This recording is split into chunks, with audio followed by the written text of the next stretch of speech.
नमस्कार, मैं रूपा रजक सदीनामा की ओर से आ गई हूँ लेकर दिनांक 21 अप्रैल 2024 का संपादकीय लेकर, जिसका शीर्षक है लोकतंत्र का पर्व हलफनामे हैं या हलफनामों का क्या, जिसे लिखा है हमारे सह संपादक राकेश अचल जी ने। बात करते हैं आज लोकतंत्र के पर्व की। चूँकि जानते हैं सभी, भारत में लोकतंत्र बड़ा ही सशक्त है और लोकसभा चुनाव आयोग भी चल रहा है। सब जगह वोट चल रहे हैं। लोकसभा चुनाव में भाजपा का नेतृत्व करने वाले देश के गृह मंत्री अमित शाह के हलफनामे से भी बात शुरू करते हैं। आज का विषय है इस संबंध में आगे क्या कहते हैं हमारे संपादक महोदय। भारत के नेता कितना झूठ बोल सकते हैं, इसकी कल्पना दुनिया का कोई भी वैज्ञानिक चिकित्सक नहीं कर सकता। भारत के नेताओं की पोल उस वक्त खुलती है जब देश में चुनाव होते हैं। देश में इस समय लोकसभा के चुनाव लड़ रहे हैं। इन चुनावों में जो प्रत्याशी हैं उनके संपत्ति के बाबत दिए जा रहे हलफनामों को देखकर हंसी आती है। लोक चुनाव आयोग के पास ऐसी कोई जो इन हलफनामों की जांच कर सके। इस मामले में सभी दलों के नेता एक से बढ़कर एक। लोकसभा चुनाव में भाजपा का नेतृत्व करने वाले देश के गृह मंत्री अमित शाह के हलफनामे से बात शुरू करते हैं।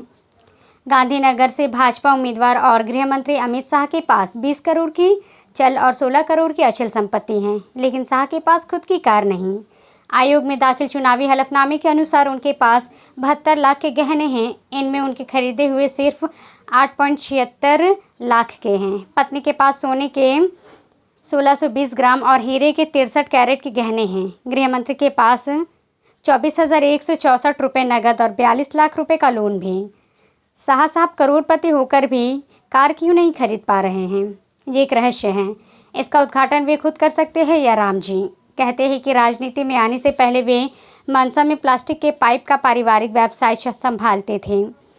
वे बहुत कम उम्र में ही राष्ट्रीय स्वयंसेवक संघ से जुड़ गए थे। 1982 में उनके अपने कॉलेज के दिनों में शाह की भेंट नरेंद्र मोदी से हुई। 1983 में वे अखिल भारतीय विद्यार्थी परिषद से जुड़े और इस तरह उनका छात्र जीवन में राजनीतिक रुझान बना। पहले वे विधायक हुआ करते थे, अब देश के गृह मंत्री। उनका खानदानी पेशा दलाली ब्रोकरेज का है। शाह जी ने अब 5 करोड़ 5 विधानसभा चुनाव लड़े और जीते भी। लोकसभा का पहला चुनाव उन्होंने 2019 में लड़ा और जीते, बल्कि सीधे गृह मंत्री भी बन गए। लेकिन बेचारे 27 साल में एक बार कार नहीं खरीद पाए।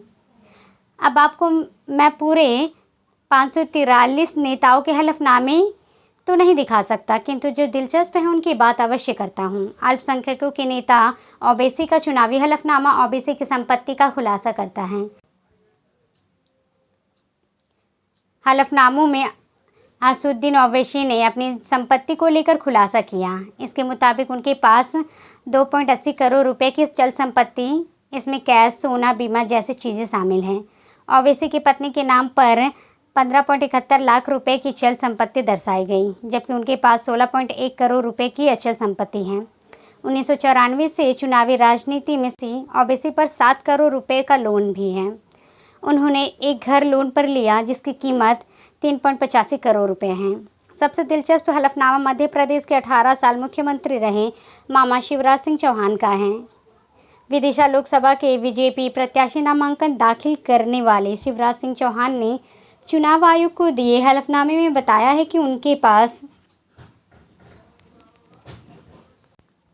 1,84,85,475 रुपये की चल और 2,17,60,000 रुपये की अचल संपत्ति है। शिवराज की पत्नी साधना सिंह की संपत्ति भी 5 महीनों में लगभग 15 लाख रुपये बढ़ी है।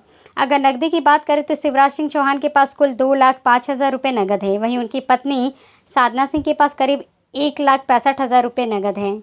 शिवराज सिंह चौहान के पास कोई कर्ज भार नहीं, लेकिन उनकी पत्नी साधना सिंह के ऊपर करीब 64 लाख रुपए का कर्जा है। मज़े की बात यह है कि हमारे मामा के पास भी कोई कार नहीं। मामा को लेकर करते भी क्या, उन्होंने तो पूरे 18 साल सरकारी नौकरी ही की है।